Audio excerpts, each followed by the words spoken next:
దురాశ గర్భము ధరించి పాపమును కనగా పాపము పరిపక్వమై మరణమును కనును. మానవులమైన మనమందరము పాపమునకు అమ్మబడిన శరీర సంబంధులము. రోమా 7:14. అందుచేత మన శరీరమునకు ఒక నియమము ఉన్నది.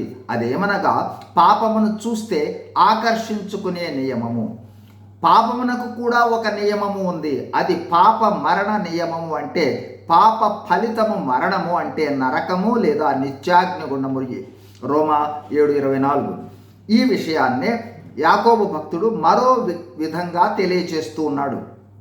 ప్రతివాడును తన స్వకీయమైన దురాశల చేత ఏడ్వబడి మరులు కొల్పబడిన వాడై శోధింపబడును. పాపము చాలా ఆకర్షణీయంగా ఉంటుంది. మనలను ఆకర్షించి పాపము చేయుటకు ఈడ్చుకుపోతుంది. మొదట పాపం మనకు ఎంతో సంతోషంగా, సరదాగా, ఆనందంగా, మరలా చేయాలనిపించే విధంగా ఉండి మనలను చేపిస్తూ చివరికి పాతాళానికి చేరుస్తుంది. పాపము చేయు ప్రతి వాడు పాపమునకు దాసుడు. యోహాను సువార్త 8:34.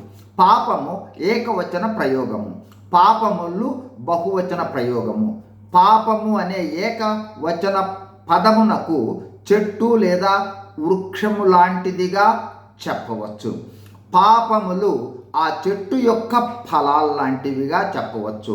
పాపములు అంటే పాపము అంటే అజ్ఞాతిక్రమము. ఇదే పాపాలన్నిటికీ మూలము.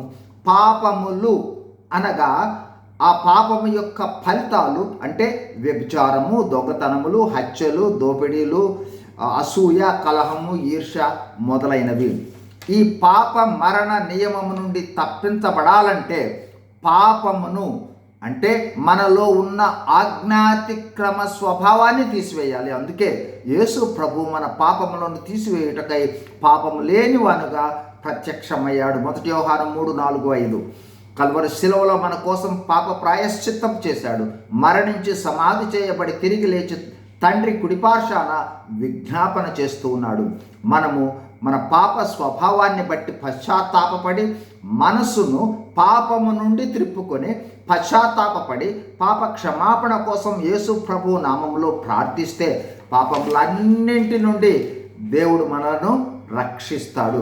మరియు ఆత్మస్వరూపిగా మనలోనికి వచ్చి పాపం లేకుండా జీవించటానికి, అంటే దేవుని ఆజ్ఞలను పాటించు వారిగా మనకు సహాయం చేస్తూ నరకము నుండి తప్పించి పరలోక భాగ్యం దయచేస్తాడు. యేసు ప్రభువును విశ్వసించండి, పాపము నుండి విడుదల పొందండి.